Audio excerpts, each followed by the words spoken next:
Creación del gremio y su lucha. Atravesaba el calendario, el último día del mes de julio del año en que comenzó a formarse el Sindicato para la Defensa de los Intereses de los Braceros. Mientras la mañana avanzaba hacia el cenit, la mujer observó varias veces el símbolo que había visto en el patio, lo que la incentivó a continuar con sus pensamientos anarquista. Era dueña de un deseo insaciable de agitar la lucha contra los colonos. Sumida en una extraña e insólita meditación propia de su clarividencia asimilada de su esposo, Dora, con el cuerpo cubierto de sudor, se arrodilló frente al altar católico para clamar por un milagro, con la intención clara de un cerebro agitado por la presión, para elaborar más planes que la llevaran a impulsar la liberación de los trabajadores de las cañas. Su cabeza dando vueltas, le impregnó una premonición en la que se planteaba que podía haber un baño de sangre de una dimensión casi cuántica, de la que el pueblo jamás se olvidaría. Predijo que de llevarse a cabo la lucha como estaba planeado por los braceros más aguerridos, podría ser un fracaso para el grupo de jornaleros, que intentaba favorecerse de la contienda según los planes que habían escrito. Aunque lograra conseguirse cambiar las propuestas radicales, con la elaboración de papeles que atacaban las leyes de los colonos, se sabía que era necesaria la disputa para alcanzar lo que deseaban. El día de la primera masacre más funesta, comenzaba con algo de armonía, la mañana se sentía un poco tranquila, la lluvia comenzaba a caer con lentitud, como si el cielo pronosticara los sucesos futuros. Los niños, como todos los días, siguieron durmiendo entre aquellos malolientes trapos, hasta después del mediodía. Agotada por el atosigante trajinar en las actividades de la noche anterior, Dora se despertó pasada la hora de la preparación para enviarlos a la escuela. Las reuniones con el grupo que se preparaba para enfrentar la lucha, la hicieron olvidar sus faenas diarias, concentrándose desde muy temprano en la elaboración de los papeles para los reclamos de la tarde. Aún reinaba en los cañaverales una inmensa oscuridad, cuando Jaimite salió de su casa pasada casi las 4:30 de la madrugada. Sabía que, si llegaba tarde al corte, era castigado en la salida por los esbirros caporales que comandaban la zafra. Con su clarividencia enfocada en los panfletos, se internó en los senderos cubiertos de baches de agua con lodo, haciéndole compañía a algunos de sus compañeros que se juntaron con él antes de llegar a la caseta donde esperaban las carretas. Como aves de rapiñas, sirvientes al modelo de esclavización que reinaba en los sembradíos de Aneas, muchos caporales se jactaban de implantar severos castigos a sus servidores como escarmientos por sus bravuconadas. Entre los surcos y en las juntas que se daban al salir del campo, cuando los gerentes de las empresas sospechaban que alguien estaba interesado en hacer una revuelta, ordenaban a los caporales que lo esperaran en las puertas de los carretones con el látigo en las manos, las lanzas y los pedazos de cadenas, que estuvieran dispuestos a azotarlo hasta arrancarle la verdad. Si era necesario sacarlo de circulación acusándolo de delitos que no habían cometido, y si se oponían o protestaban desahuciarlo definitivamente del trabajo. Lo hacían sin compasión, a muchos los golpeaban tan fuerte que lo dejaban moribundo en medio de los baches. Jaimite fue descubierto por un caporal de cara chusca y algo picaresca, que amenazó con denunciarlo si volvía a regar papeles. Al verle los ojos rojos el caporal se amedrentó, y se asustó subiendo al vagón, sin llevar a cabo su propósito, para que no volviera a intentar llevarle la contraria, y se desistiera de sus pensamientos delatores. El hombre le mostró el filo de su machete emitiendo un fuego rojizo que confundió al caporal, quien se puso nervioso y selló su boca, arrinconándose en una esquina del vagón con la cara extenuada, tapándola con sus dos manos. El castigo a los que estaban sometidos los braceros, para mucho era una ilegalidad que no cumplía con las leyes del trabajo, uno no lo resistían cayendo como difunto entre las hojas secas y los troncos de las cañas. Esta acción se repetía 2 veces a la semana, obligando a Jaimite a llegar más temprano para que no volvieran a descubrir su intención con los papeles. Esa mañana, finalizada la primavera, en las primeras horas del día, nada parecía cambiar el estado del tiempo que se había plantado durante las últimas horas de la noche. Con un cielo cubierto por las nubes, la lluvia comenzó a caer desde muy temprano, la bóveda en su estado lluvioso, se fue despejando pasada las 10 de la mañana, para convertir la tarde en uno de los días más caluroso y ardiente que había concurrido en todo el valle por más de medio siglo. De repente, faltando 10 minutos para las 4 de la tarde, comenzó una ligera brisa, que iba aumentando poco a poco, convirtiéndose en una tormenta ligera que provocó una llovizna con la que se cubrió las vestimentas de los braceros. Algunos capataces, como siempre, se hicieron partícipe del trabajo forzado, obligando a sus trabajadores a llevar a cabo metas que fueron imposibles cumplir con el temporal que se presentó en las últimas horas de la tarde. El esfuerzo para mantener la meta llevó a mucho a enfermarse y caer entre las hojas, siendo obligados por el fuete, la lanza, los filos de los machetes de los caporales, y los pedazos de cadenas de hierro, llevando a muchos jornaleros a hurgar entre los surcos y desplomarse entre los troncos, con la boca cubierta por una espuma blanca que le provocaba una muerte por ahogamiento. Eludiendo el trabajo, otros se quedaban sepultados entre las hojas secas, ocultándose hasta que llegaba la hora de irse. En la noche, a la casa de Jaimite comenzaban a acercarse grupos, esperanzados en el cambio que le habían planteado los jefes del sindicato, en los panfletos que se entregaban en los campos. La mayoría se refugiaban en las enramadas donde comenzaban a estudiarse los problemas que veían en los papeles. Aprendiendo a amarse entre ellos como seres humanos,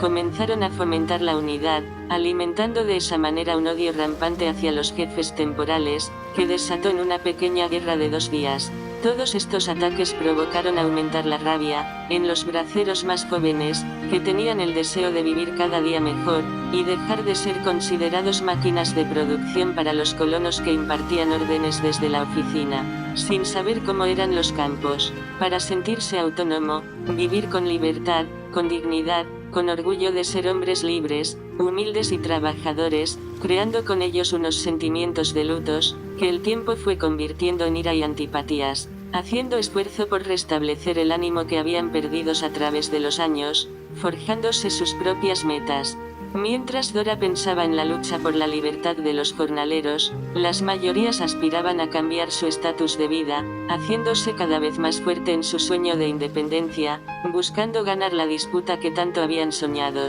reteniendo en su cerebro los recuerdos de la lucha pasada, soportando el cansancio en su cuerpo, con el objetivo de ver cristalizados sus anhelos libertarios. Con el pasar de los días, al ver que no se lograba nada de lo que se le había prometido en las reuniones, el ansia de venganza de los trabajadores se iba transformando en una rabia infernal que los convertían en demonios a la hora del pago, llevando esa furia todas las mañanas al inicio del corte, donde buscaban deshacerse de los caporales que regenteaban las brigadas. 2 días antes de finalizar la zafra, algunos de los trabajadores más inquietos se pusieron alerta frente a los ataques del caporal que no dejaba de azotarlo ni un minuto, desde que paró la primera lluvia. Durante toda la tarde se mantuvo agitando el látigo sobre algunos cuerpos desnudos, que se notaban más frágiles. Para muchos de ellos, el sacrificio que estaban haciendo para conseguir su libertad, era una simple ilusión que salía del cerebro de Jaimite y que le hacía cambiar su estado, sus emociones, y sus alegres ánimos. Esfuerzos que ciertas veces se quedaban entre las hojas de las cañas y los caminos hacia el ingenio. Para otro la esperanza en Jaimite era la salvación que habían anhelado por tanto tiempo. Pasados los días se percataron que no se hacía nada para concretizar la esperanza para el futuro. Los sueños de muchos desaparecieron con el viento, al ver pasar varios días y notar que el machete del que tanto se ufanaba no hacía nada por emprender la lucha y librarlo de esos castigos que cada día eran peores. Con la integración de los últimos panfletos en las reuniones finales, y en las actividades clandestinas de las últimas semanas, los braceros habían cambiado su parecer con relación a la revolución. Algunos de ellos, al salir de los campos cada día se veían más felices, pensando que el tiempo de su libertad estaba cerca. Otros, aun percibiendo en Jaimite el aire de salvación, se integraron con más fuerza al sindicato, haciendo casos omisos a los que abandonaban. El recuerdo de los castigos a los que aún eran sometidos, sacó a mucho del estado de ánimo, medio chusco, en que se encontraban cada vez que entraban al campo. Sumidos en la tristeza y arropados por la desconfianza producto del poco resultado de su salvador, algunos se sentaban en la banqueta de los vagones para leer los panfletos y llegar a los campos regocijados de felicidad. Vapuleados por el agotamiento y un intenso trajinar en el esfuerzo del trabajo, al que eran obligados todos los días, los que iban a la enramada se quisieron amotinar para buscarle una solución a los problemas de sus pagos. Al ser descubiertos por un grupo de seguridad que quedaron vivos fueron atacados sin piedad, y neutralizándolos por varios meses, sin derecho a entrar al corte. En los villorrios se mantuvo en silencio por varios días, hasta que una tarde, mirando el comportamiento del hombre del machete mágico, algunos volvieron a sentirse con fuerza para atacar a los caporales, invadiendo en manada los sembradíos que cercaban los batelles. Bajo la oscuridad de las horas nocturnas, formaron pequeños grupos que se alojaban en el local del sindicato, con la intención de analizar sus planes. Pasado varios meses sin lograr nada, los braceros comenzaron a usar tácticas para confundir a los patronos, empezaron a llegar temprano a los campos, entregarse con más impulso al trabajo, estando dispuestos a durar más horas en la noche sin demostrar cansancio ni agotamiento, cumplir con las metas sin importar cuánto esfuerzo hicieran. Los efectos fueron muy positivos para sus patrones, dando como resultado más tiempo de ocio dentro de los labrantíos, menos horas de trabajo y un día libre en cada semana, que los braceros aprovecharon para integrarse a las actividades religiosas, ilustradas en las enramadas, celebrando cada noche los congresos por la lucha en medio de la fiesta mística. La entrega de los trabajadores por voluntad propia, les dio una mayor desconfianza a los caporales, quienes, conscientes de sus acciones, se movían con cautela dentro de la brigada. Sabían que cuando algo no estaba bien, los trabajadores buscaban las prebendas de los patrones para lograr los objetivos que se habían planteados. En el campo estaban sucediendo acciones extrañas, que solo se hablaban por códigos que ellos no podían descifrar por el momento. Algo lo llenó de curiosidad, un fenómeno extraño se tejían los braceros entre bastidores. Los machetes en manos de los trabajadores y la autonomía que se les estaban dando, provocaba que los jefes los vieran como un peligro transitorio. Fuera del corte, las herramientas llevadas por los braceros les inspiraban miedo a muchos de los caporales. Con el paso de los días se fue creando un ambiente de poca cordialidad en los jornaleros del corte y sus jefes inmediatos, que seguían aumentando la desconfianza, puesto que se habían escuchado historias extrañas que arrastraban a dudas. Historia de decapitación de capataces, muertes de algunos jefes de fábricas, y rebeliones cubiertas de sangre, incitada por manos de labriegos que se les dejaron tomar confianza, después de ser azotados por las fustas de los caporales. Los convenios a los que habían llegado los trabajadores con los patrones llenaron de dudas a algunos supervisores, y como se dijo a todos los caporales, sabiendo que sus mandatos habían llenado una vida de agravios e insultos en los trabajadores de los campos, maltratándolo a fuerza de latigazos y machetazos, donde algunos no volvían a levantarse. Desesperados, los caporales abandonaron su casa para refugiarse en escondites donde no fueran encontrados por la turba enfurecida, cuando se armara la rebelión. El miedo se había apoderado tan fuerte de ellos, que hasta los movimientos de la sombra ocasionaban pánico. Muchos sabían que solo estaban seguros en el campo de trabajo, protegidos por la seguridad de la industria, y los mismos trabajadores que hacían las veces de ayudante de capataz, por lo que preferían que los trabajadores fueran ocupados durante las 24 horas. Si tuvieran más tiempo dentro de los sembradíos y menos tiempo libre, la vida para ellos fuera más duradera. Algunos de los supervisores se mostraban severos y agresivos desde que notaban cualquier actitud de sospecha, logrando de esa manera impedir que se materializaran los conflictos que se tejían entre cortadores y capataces, sabiendo que correrían la suerte de ser castigado fuertemente por los jefes supremos si no actuaban con perspicacia, usando más continuamente sus látigos o varas para eliminar todo reflejo de rebelión, actuando con una furia rígida contra todo el que se opusiera a sus mandatos, teniendo pocas posibilidades de volver a cobrar como mayorales, si no cumplían con lo que les encomendaban. Por su comportamiento fue integrado un código de trabajo, en defensa de los cargos de los jefes, donde a veces eran recompensados, razón por la cual no desfallecían ni un minuto con los duros castigos que imponían a sus subalternos. Los trabajadores, por su parte, con sus cuerpos erguidos, cubiertos de ramalazos, heridas muchas veces putrefactas, sin tiempo para descansar, se metían en medio de las cañas rebosando de una falsa alegría que nunca existió. Con el objetivo de perpetuar la confusión, algunos, agitando su cuerpo, continuaban trabajando con agonía hasta que se terminara la jornada que se había propuesto el mayoral. Tratando de conquistar su libertad, varios de ellos mantenían la esperanza de lograr todos unidos como una sola junta, la meta planeada en la casa de su redentor. Entre los momentos de descanso y la salida del jornal, Jaimite consultaba con todos y entregaba papeles a los que veía más seguro, llegando a convertirse en cabecilla de varios movimientos que se forjaron clandestinamente dentro de los campos. Los colonos, los supervisores, los caporales, el cuerpo de seguridad y quienes comandaban todo el grupo protector de la producción, trataban a los braceros fuera del campo como mendigos, sarnosos, vagabundos, mostrencos y menesterosos. Los insultaban y los repugnaban considerándolo peores que los animales, tratándolo como una raza infrahumana. Para ellos, aquellos esclavos del corte, no eran más que hombres máquinas que estaban al servicio de la empresa solo para trabajar y laborar sin descanso, como cucaracha depredadora, que no sufrían los embastes del cansancio y el estrés.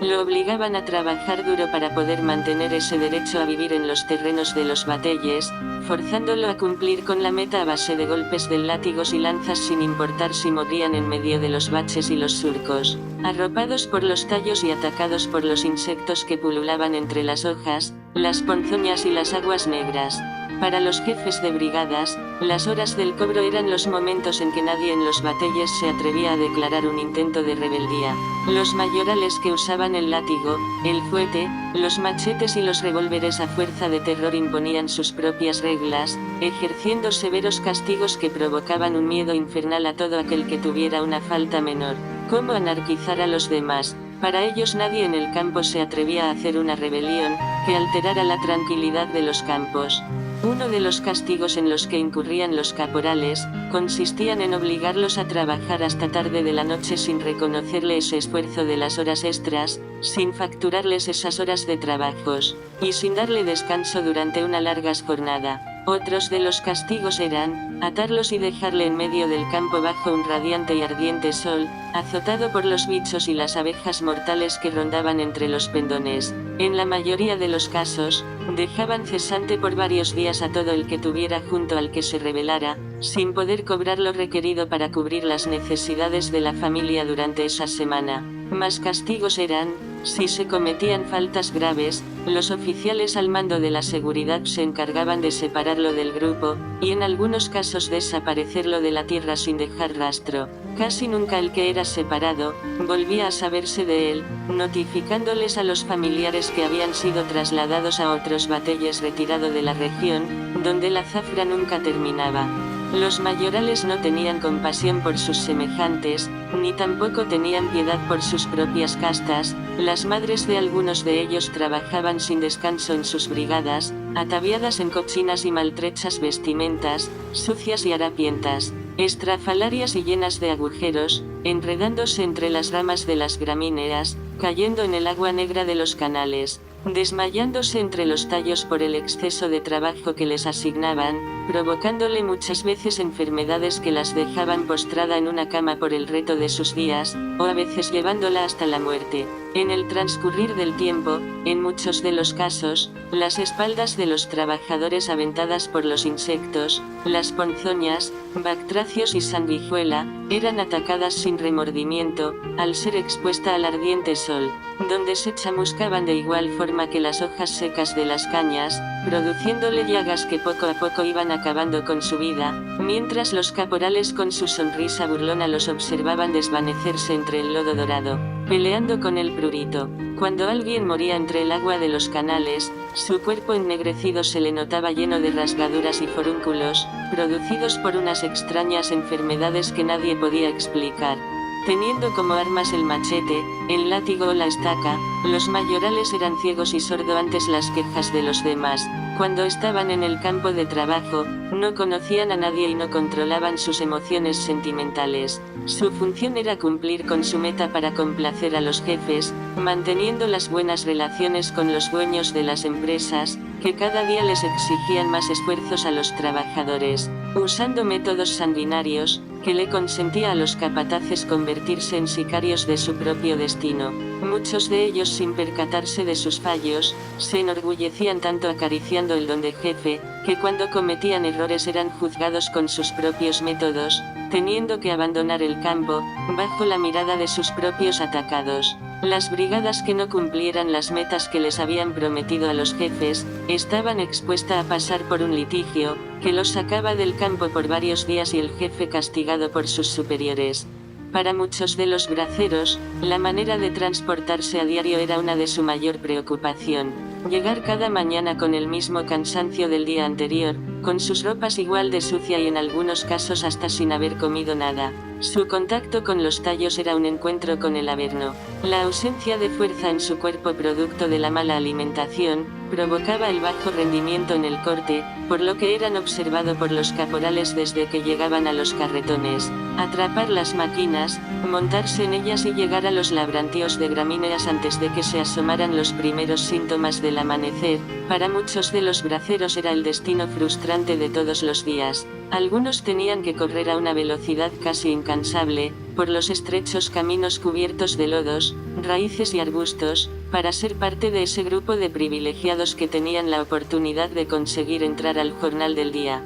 Parados encima de los rieles, otros grupos que vivían a varios kilómetros de la fábrica veían con menoscabos aparecer bajo la sombra de la noche, los grandes carretones arrastrados por yuntas de bueyes que se movían con esfuerzo entre los surcos, llenos de tallos para ser demolidos por las maquinarias del ingenio. Aprovechando el frío de la madrugada, algunos de los trabajadores corrían desesperados, montándose en esos carretones con esfuerzo para poder llegar a tiempo donde los capataces juntaban a los grupos pasar la lista. Los cortadores más ancianos, para adelantar su camino y llegar más temprano al campo, comenzaban a caminar recién pasada la medianoche. Muchos eran abandonados, en medio de los baches al no poder montarse en los carretones en marcha. Conducidas por octogenarios arrayanos, que habían pasado toda una vida dentro de las hojas ponzoñosas, las tartanas se movían con esfuerzo entre el fango de los campillos que rodeaban las grandes extensiones de tierra que pertenecían a la empresa. Con sus ruedas cubiertas de lodos y los rieles desplegados por el óxido, algunas de las galeras duraban horas para llegar a su destino, lo que provocaba que los trabajadores llegaran tarde al inicio del corte. Los ancianos con los ojos gastados, sus miradas perdidas en el vacío, y sus cuerpos enfundados en viejas vestimentas de cuero, cubiertas de légamo, mezcla de parafina y residuos de melaza, esperaban un cambio en las obras que hacían a diario. No querían terminar su vida sin antes ver cumplido el propósito que les habían prometido en los encuentros, en la casa de su Redentor. Todos los días, cansados de esperar, después que salían de la meta del corte, se acercaban a las oficinas con curiosidad, para observar el ambiente, con la esperanza de encontrar una rebelión, que propugnara por las permutas que tanto deseaban. Antes de escucharse el canto de los gallos, algunos de los afanosos se levantaban, observando la luz de la primera locomotora, que movía sus vagones vacíos por las orillas de los cañaverales para ubicarse al final del campo, recogiendo las pilas de tallos en vía contraria, haciendo un ruido que despertaba a todos ser vivos que en sus alrededores descansaba su emoción, permitiendo a los caporales y trabajadores que estaban más retirados, subirse con el cuerpo aún caliente de la cama. Después de muchos movimientos, con sus vestimentas llenas de sudor, algunos miembros de las brigadas, cuando no tomaban las carretas, caminaban hasta donde se encontraban con la segunda locomotora, que pasaba a recoger los tallos de la tarde anterior. Una hora después de pasar los últimos carretones, llegando al inicio del corte a la mitad del día, muchos de ellos quedándose sin el trabajo del primer tiempo.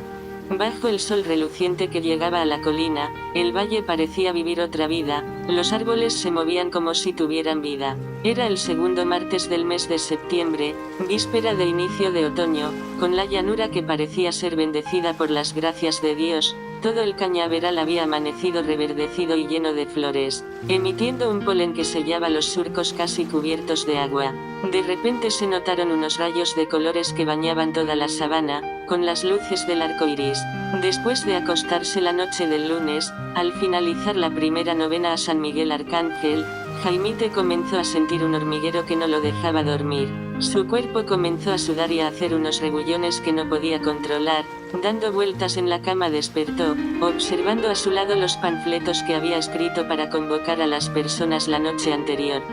Formando grupos de 5 y 6, algunos de los trabajadores se trasladaron por las solitarias y silenciosas calles del Batey, para compartir las deliberaciones de los panfletos, bajo la oscura y fría mañana que azotaba la llanura. cubierta por la densa neblina que desaparecía entre las hojas, golpeada por la brisa de los árboles. Sin saber de dónde salía el sonido, las calles se inundaron de un ruido estrepitoso que irrumpía entre las paredes de las casas. Junto al viento suave que salía de los árboles que rodeaban los batelles más cercanos a la fábrica, se tapaba el canto de los animales que rompían el silencio de la noche y el sonido de los carromatos que se movían por todo el Valle del Ahorcado bien entrada la madrugada. Los trabajadores que hurgaban despacio entre los caminos, agitando sus pies entre los baches, se sorprendieron con el fuerte sonido que se escuchaba cada vez que la máquina se volcaba con el ruido. La atmósfera que reinaba entre las hojas de las gramíneas cambiaba con el pasar por los rieles las ruedas del aparato.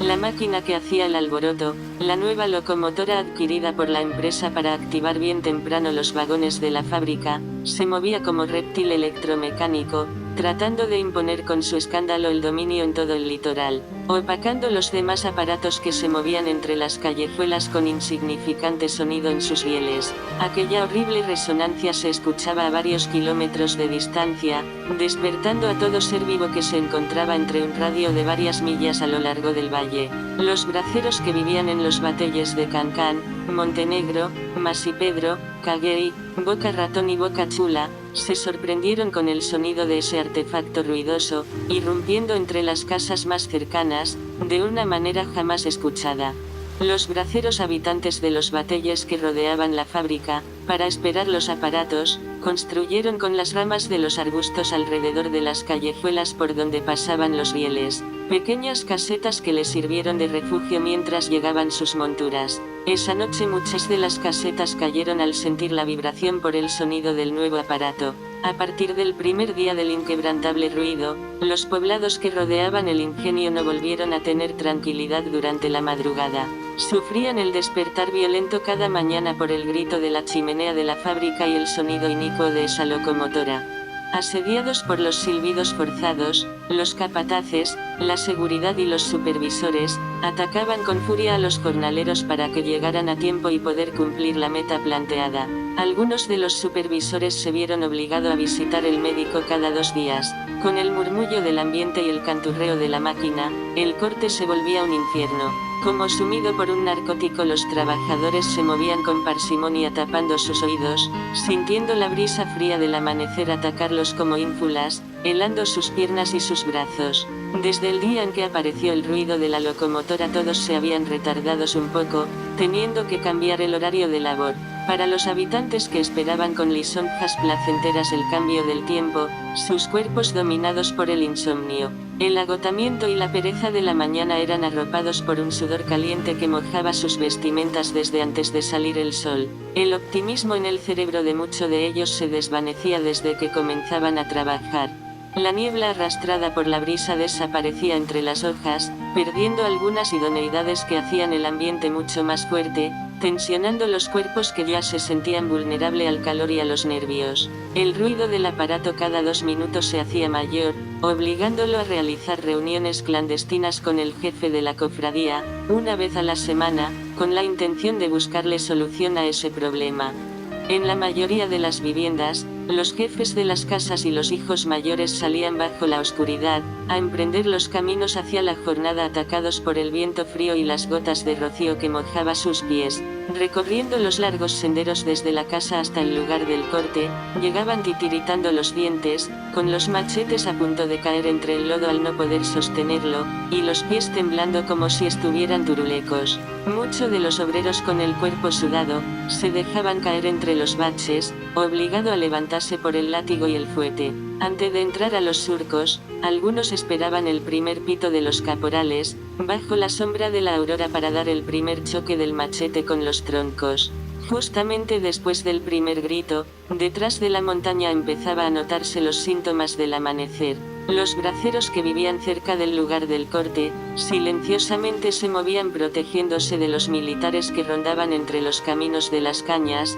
buscando personas ilegales para abultar sus expedientes en los destacamentos del valle. En la tarde algunos de los cortadores, al escuchar el ruido de la locomotora, se escondían entre la maleza, en los troncos de los árboles, en los agrestes arbustos y en los montones de hojas secas que se desprendían de los charamicos y las matas de cañas, con las caras al acecho esperando la llegada de los demás compañeros que se movían entre las gramíneas, evitando a los caporales. Los que aún estaban en el camino también se vieron afectados por el ruido del nuevo reptil electromecánico, y la persecución de los militares que los seguían hasta que se perdían en la sabana. Al terminar su recorrido, la locomotora se establecía en medio del campo, para terminar de llenar sus vagones cuando todo se volvía silencio de nuevo, volviendo la paz y la tranquilidad a los pueblos con la desaparición del crepúsculo. Lo que podría llamarse una de las últimas madrugadas de aquel otoño, con el cielo cubierto de estrellas resplandecientes y brillosas como la esmeralda, permeando una intensa oscuridad en un ambiente lleno de tensión. Con el aire un poco condensado por el rocío, una gran parte de los trabajadores que faltaban en el corte, se desmontaron de las carretas con los pies cubiertos de lodos y las vestimentas llenas de agua. Varios metros antes de llegar al centro del campo, evitando llegar en los vagones por si lo esperaban los militares. Los carruajes los habían dejados en medio del camino, atacados por la pesadez del lodo y las hojas podridas, que no dejaban mover las ruedas hasta varios metros antes del corte. Emprendiendo el corto trayecto, encendieron pedazos de maderas de cuavas que les sirvieron de antorchas para guiarse entre los surcos, con los cuales se internaron en los caminos humedecidos por las hojas de los arbustos que emitían las gotas de rocío de la medianoche. Escuchando el silbido de los insectos y el sonido del viento entre las ramas, se encaminaron entre los baches, y como todos los días sintieron en su cuerpo la fría brisa de la aurora. Atravesando algunas empalizadas que dividían los terrenos en bloques, usados por los agrimensores para separar los sembradíos, poco a poco se fueron reorganizando en filas frente a la trinchera de gramíneas que se extendía a más de 300 metros alrededor de la cañada. Con los pies llenos de lodo, se internaron en el agua profunda de un canal que estaba más cerca de la fábrica que del poblado, varios metros antes de llegar a los campos centrales. Siguieron caminando con parsimonia, y atravesaron un pequeño valle separado en secciones de 50 metros, alumbradas por algunas antorchas alocadas, colocadas por los capataces en forma de cruz, en medio de los cuadros de tierra para los iban a labrar, en los que los trabajadores pudieran divisar de lejos los troncos, y guiarse por el reflejo de las luces, siguiendo el sonido de los carretones que se movían alrededor de la mazmorra. Cubiertos los pies del lodo, lograron llegar al corte, e instalar otras especies de cruces con los pedazos de cuavas encendidas en todo el cañaveral, hasta que divisaron los primeros síntomas del alba. Bajo la densa neblina alrededor de las 7 de la mañana, un manto blanco tapaba la falda de la cordillera, cubriendo la sabana con una redecilla gris verdosa que parecía un gran témpano de hielo mezclado con las hojas de los árboles. Era como si se hubiera desplomado la ramificación de un gran iceberg en medio del inmenso valle, que se abría alrededor de la colina. Al sentir el aire frío, las cabezas de algunos comenzaron a darles vueltas haciéndolo desvariar algunas palabras, que confundían a los capataces. Antonio Resine, uno de los trabajadores más anciano, y uno de los conductores de las carretas de mayor dimensión, tenía 86 años, y creía que las respuestas a esa libertad que tanto anhelaba, estaba a varios días de realizarse. Encerrado en un juicio al Dios de la religión católica, nunca creía en los milagros. Jamás pensaba que existiera un Dios mágico que resolviera su problema sin haberlo convocado. Observando los movimientos se sentó en el frío suelo, agitando con sus manos el rosario y un relicario con las fotos de las vírgenes de Santa Clara, el Carmen y el Corazón de Jesús. Por un momento llegaron a su cabeza los recuerdos de su vida pasada, cuando internó por un tiempo en las montañas, buscando la razón para encontrarse con su propio yo interno, encontrando que casi todos sus compañeros eran fieles seguidores de los dioses de vudú, encerrándose en una corriente ideológica, con un estoicismo que lo hacía un poco humanista. Abriendo los ojos miró a su alrededor, descubriendo a todos sus compañeros lleno de sudor y con el cuerpo a punto de sucumbir por agotamiento. Con su filosófico criterio y forma de ver la vida, diferente a los demás compañeros, Antonio llegó a pensar que ese mismo día, el comportamiento del ambiente lo llevaría a ver la transformación que su pueblo tanto esperaba. Pensaba que solo ejecutando a algunos de sus adversarios en el campo, e implantando el credo a la violencia entre grupos de diferentes clases sociales, serían abolidos los castigos impuestos por los caporales, los supervisores y la seguridad, logrando para todas las reivindicaciones que exigían para que el pueblo obtuviera la libertad que tanto perseguían. Esa mañana, desde que se montó a la carreta hasta llegar al sembradío, se mantuvo callado, pensando que ese día sería el día en que llegaría su autonomía, el día en que conseguiría lo que nunca había logrado en todos sus 86 años de vida y 55 dentro de los campos de cañas. Aunque nadie se atrevía a tomar la delantera, Jaimite se dispuso a entregar algunos panfletos en medio de los movimientos de los carretones, sin importar si los capataces los descubrían y lo castigaban, lo que animó a Antonio a avivar más sus ideologías de la libertad. Siempre pensaba que para cuando se armara el conflicto, esperaba tener la fuerza necesaria para luchar por conseguir la victoria. Sentado frente a su volante, se mantuvo tranquilo durante las primeras horas del día, esperando respuestas que llegara de la oficina. Durante todo el día una premonición no salía de su cabeza. Sabía que se necesitaba una revolución que transformara los cerebros eclécticos de muchos de los trabajadores, algunos que se movían como si fueran robots dentro de los campos sin importar lo que pasara. Para él, era bien difícil convencer esa casta, persuadirlo que la revuelta que se perseguía era para el propio bien de todo, y para el beneficio de todas sus familias. La gran mayoría, aunque gritaran buscar su libertad a costa de sus pellejos, estaban dispuestos a morir en la indigencia y la podredumbre, con tal de mantener sus miserables salarios. Antonio era parte de un pequeño grupo que luchaba con seguridad y sinceridad por lo que perseguían, sabía que algún día se lograría su propósito. El guiador siempre se quedaba mirando a Jaimite, quien por su lado no dormía pensando en los pasos que tenían que dar para lograr lo que buscaba la cofradía, sabiendo que cada paso que dieran significaba un peligro para él, su familia y el grupo. La primera noche del asalto a las casas de los caporales,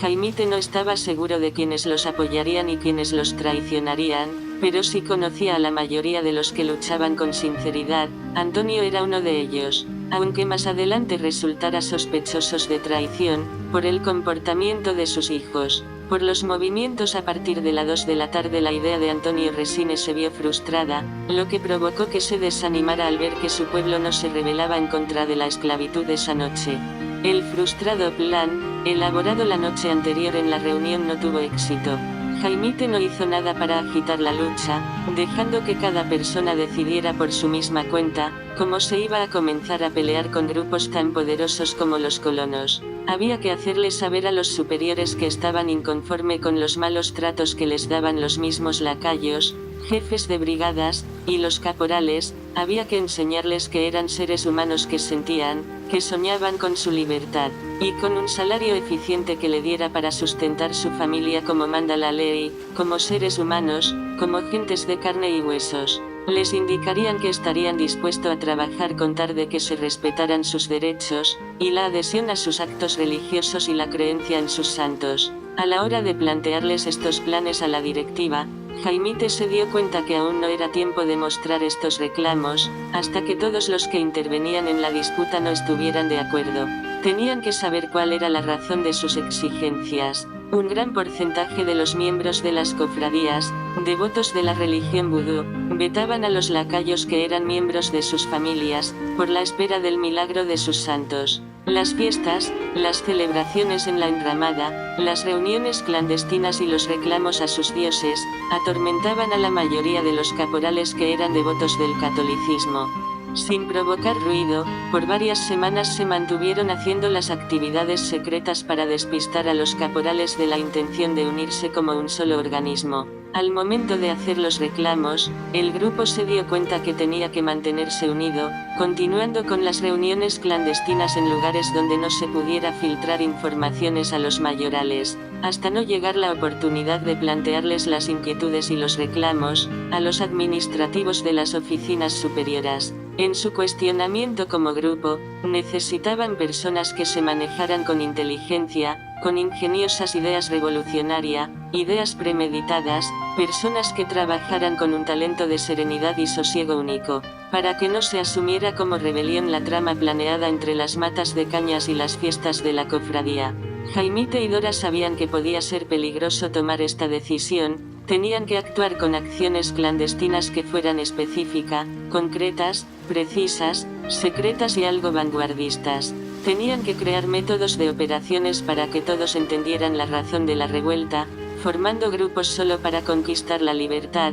sin que se afectaran los miembros de la cofradía, las familias que no estaban en la lucha y las personas que habían sido retirados del trabajo a causa de la edad. Con esa propuesta, la vivienda de los Balsies se convirtió en el centro de reuniones, para la organización y enseñanzas de los miembros de las tropas. En esta casa se elaboraban todas las noches panfletos en español y en creole que serían el punto de partida para comenzar los reclamos. Los folletos idealizados en una caseta donde se reunían en secreto después que salían de la fiesta, se sumaban a las pancartas que pintaban para el día de la revuelta. Organizados en silencio, los ancianos que no sabían leer ni escribir, temblando de pies y manos se apoderaron del machete y formaron su propio regimiento dentro de la cofradía, convirtiéndose en el arma sincrética que le dio fuerza a todo el proyecto. Usando su fiereza y su valentía, se transformaron en cuerpo y arma en los protectores del grupo, volviéndose grandes peleadores de la noche a la mañana,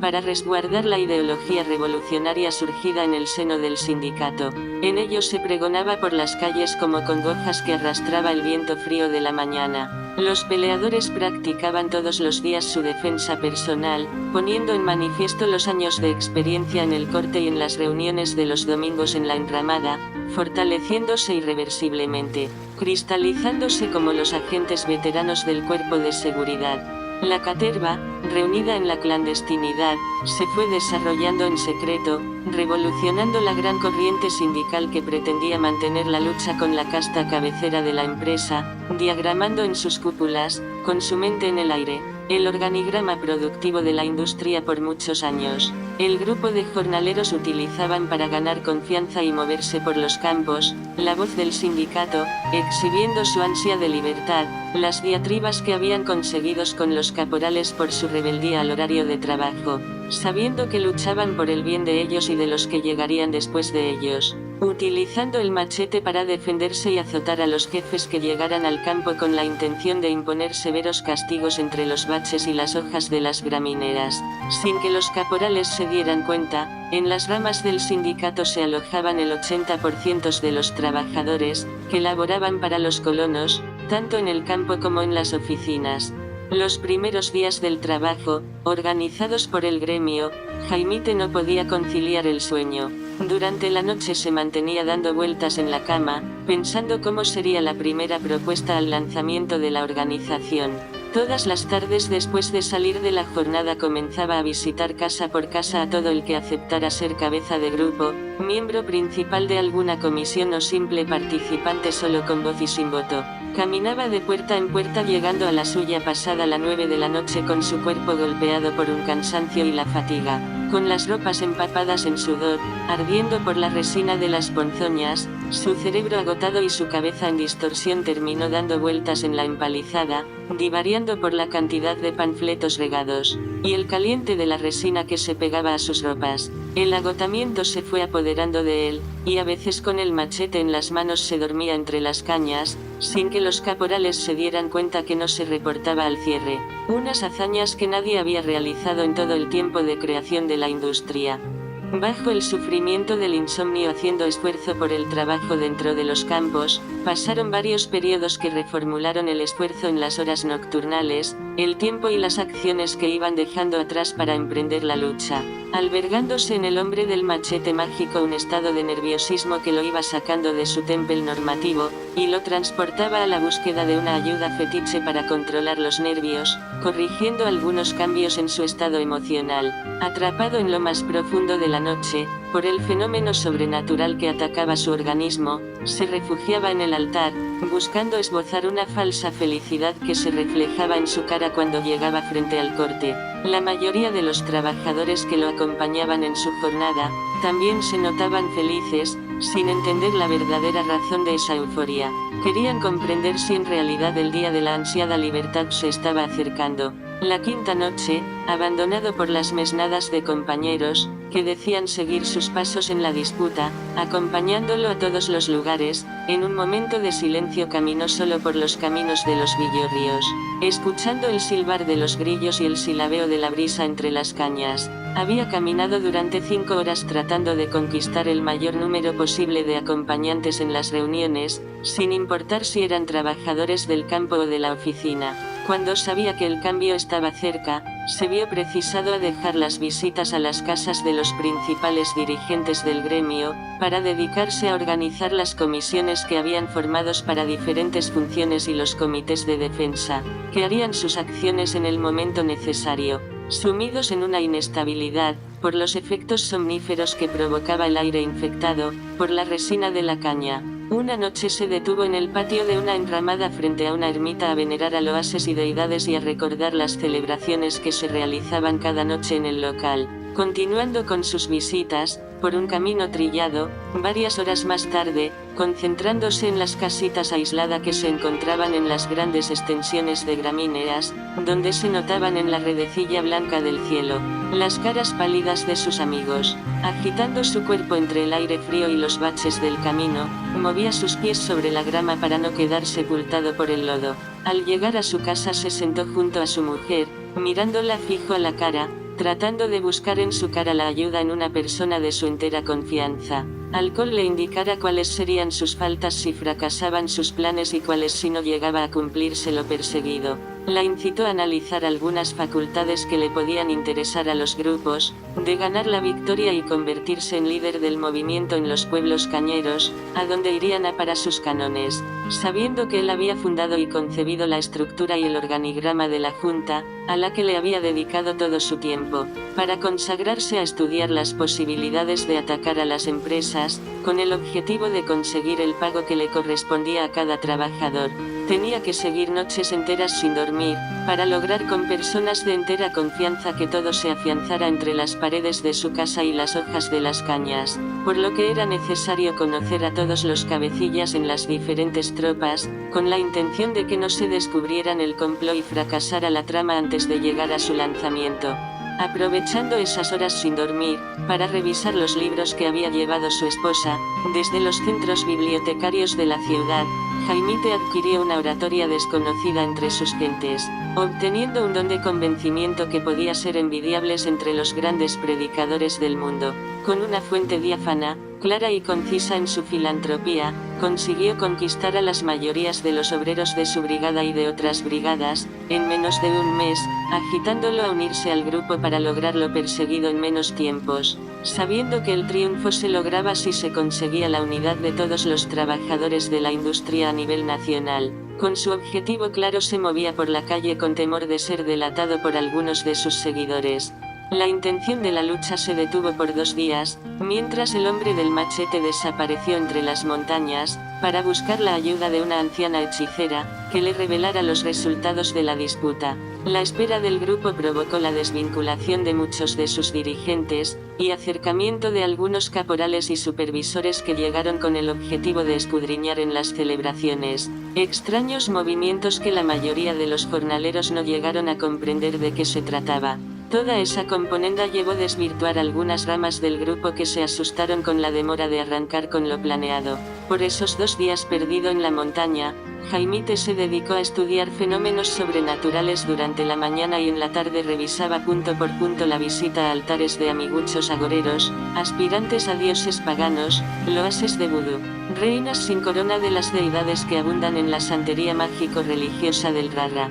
El hombre del machete mágico descubrió que la lucha no sería nada fácil para él, su familia y sus compañeros. En la casa se construyeron 2 altares de dogma diferente, uno del vudú y el otro de devoción católica, logrando que la pareja se hiciera adepta a las 2 religiones al mismo tiempo, provocando un alejamiento momentáneo de los dioses del santoral africano, creencia oficial del jefe de la familia, para dedicarse a buscarle solución a la presunción de los trabajadores. Dora, como miembro de congregaciones católicas monoteístas y rosacruces, había preparado un altar en una esquina de la vivienda, para venerar a la Virgen de la Altagracia, sin que sus amigos y sus estudiantes se enteraran de la acción. Mientras en la otra esquina reinaba aún el altar de los grandes loases africanos que lloraban cuando no podían extender un milagro sobre la cabeza frisada de sus invocadores. Convencido de su unión, lograron amarrar ideas que tenían en cada una de las creencias dentro de la vivienda,